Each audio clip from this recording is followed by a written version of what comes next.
நாளைக்கான வீடியோக்கான ஒரு ப்ரோமோ தாங்க வந்திருக்கு. ப்ரோமோ வந்து சூப்பராக இருந்துச்சு அப்படின்னு தாங்க சொல்லணும். கடைசியாக வந்து நம்ம கண்மணி வந்து மாசமாக இருக்காங்கல்ல, அது வந்து நம்ம வள்ளி வந்து கண்டுபிடிச்சிட்டாங்க அப்படின்னு தாங்க சொல்லணும். அது எப்படி என்னென்னு பார்க்குறவங்களும் நம்ம சேனலை மட்டும் மறக்காமல் லைக் அண்ட் சப்ஸ்கிரைப் மட்டும் பண்ணிடுங்க.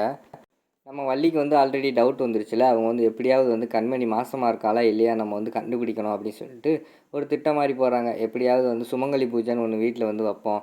அதில் வந்து நிறைய வெளியிலேருந்து நிறைய பெண்கள்லாம் வருவாங்க. அதில் வந்து ஒரு ஆள் நம்ம ஆள் அந்த நாடி பிடிச்சு பார்ப்பாங்களே கையில், அவங்கள வந்து கூட்டு வந்துடுவோம். அவங்க செக் பண்ணி பார்த்தா சொல்லிடுவாங்க அப்படிங்கிற மாதிரி வந்து அவங்களுக்கு ஒரு ஐடியா தோணுது. சரின்னு சொல்லிட்டு அவங்களுக்கு தெரிஞ்சவங்களுக்கும் கால் பண்ணி நீங்கள் வந்துடுங்க இவங்களோட சேர்ந்து அப்படிங்கிற மாதிரி வந்து வள்ளி வந்து பிளான் போட்டு சொல்லிடுறாங்க. சரின்னு சொல்லிவிட்டு அவங்களும் ஃபங்க்ஷனுக்கு வர மாதிரி காட்டுறாங்க.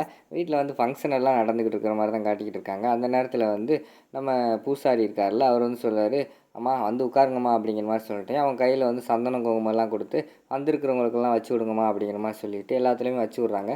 அந்த நேரத்தில் வந்து அந்த நாடி பிடிச்சு பார்ப்பாங்கள்ல, அவங்கள மட்டும் அங்கே தனியாக கூப்பிட்டு போய் எப்படியாவது வந்து அவள் வந்து கையில் காப்பு கட்டுறதுக்கு உங்ககிட்ட வருவா. அந்த நேரத்தில் நீங்கள் வந்து அவளோட கையை பிடிச்சு பார்த்து அவள் வந்து மாசமாக இருக்காளா இல்லையா அப்படின்ட்டு வந்து என்கிட்ட சொல்லிடுங்க அப்படிங்கிற மாதிரி வந்து வள்ளி சொல்கிறாங்க. அந்த அக்காவும் சரி மேடம் நான் பார்த்துக்கிறேன் அப்படிங்கிற மாதிரி சொல்லிவிட்டு அவங்க போய் லைனாக உட்காந்துருக்காங்க.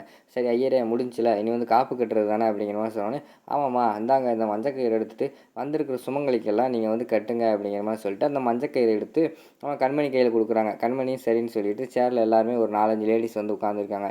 எல்லாரோட கையிலையுமே ஒவ்வொன்றா கட்டிக்கிட்டே வர்ற மாதிரி காட்டிகிட்டு இருக்காங்க. கடைசியாக தான் உட்காந்துருக்காங்க நம்ம வள்ளி ரெடி பண்ண ஆள். எல்லாத்துக்குமே கட்டி முடிச்சுட்டு கடைசியில் வந்து நம்ம வள்ளி ரெடி பண்ண ஆள் வந்து கடைசியாக இருக்காங்கல்ல, அவங்களுக்கு வந்து கட்ட போகிறாங்க. அப்போ வந்து அவங்க கட்டிக்கிட்டே இருக்காங்க. நம்ம இவங்க இருக்காங்கல்ல, நம்ம வள்ளியோட ரெடி பண்ண ஆள் வந்து நம்ம கண்மணியோட கையை அப்படியே பிடிச்சி அந்த நேரத்தில் வந்து நாடி துடிப்பை வந்து பார்த்துடுறாங்க. பார்த்தா அவங்கள கண்டுபிடிச்சிடுறாங்க. பொண்ணு வந்து மாசமாக தான் இருக்குது அப்படின்னு சொல்லிட்டு அவங்க கண்டுபிடிச்சிட்டு அதை வந்து வள்ளிக்கிட்ட சொல்லிடுறாங்க. வள்ளியெல்லாம் பயங்கரமான ஷாக்கில் இருக்கிற மாதிரி காட்டிக்கிட்டு இருக்காங்க. அதோட பார்த்தீங்கன்னா அந்த ப்ரோமோ வந்து முடிச்சிடுறாங்க.